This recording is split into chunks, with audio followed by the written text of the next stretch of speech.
There's so many people who have no idea that Filipinos were even brought to the 1904 World's Fair, that they were put on display in some sort of human zoo.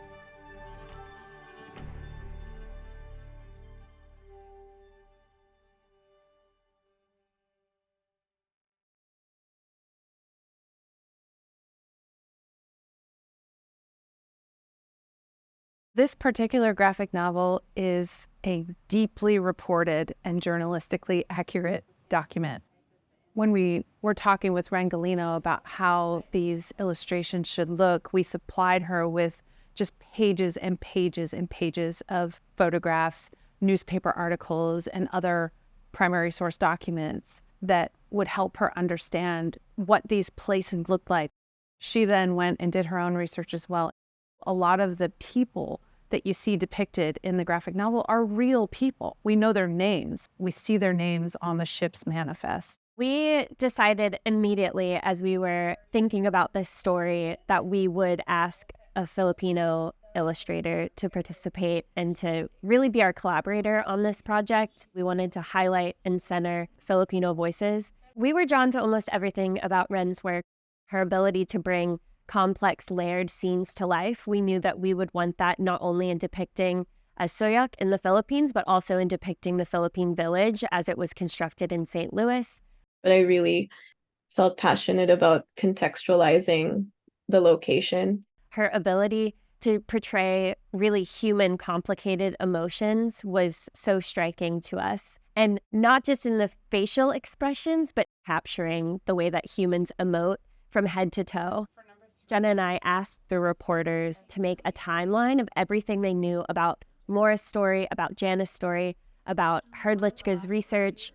And then we wrote a script. That was the first thing Nicole and Claire did. We sent the script to Ren, and from there, Ren sent us sketches, early drafts of what the scenes would look like.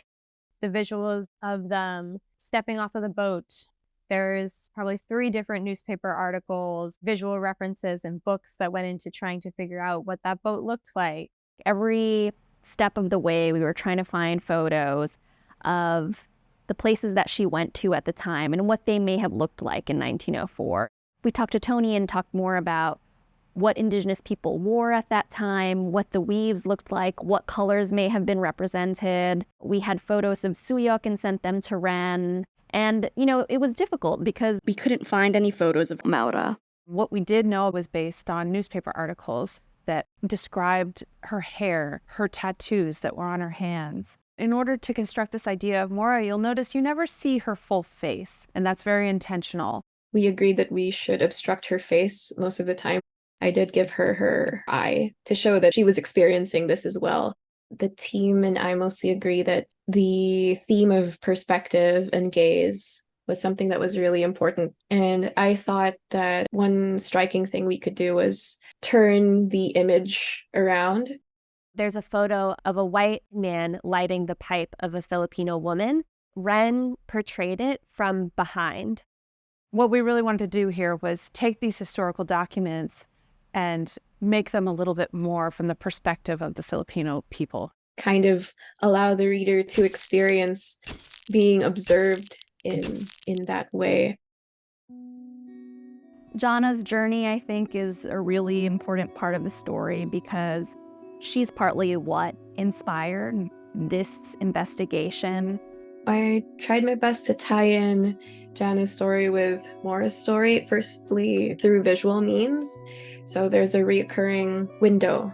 I wanted to continue the theme of frames and framing. So while Maura, especially in her final hours, would look through or look out of this window, I wanted to show Jana kind of doing the same. I think we all felt this was an important story to tell so that people don't forget about what happened at the 1904 World's Fair. And I think being able to show one person's story is really important.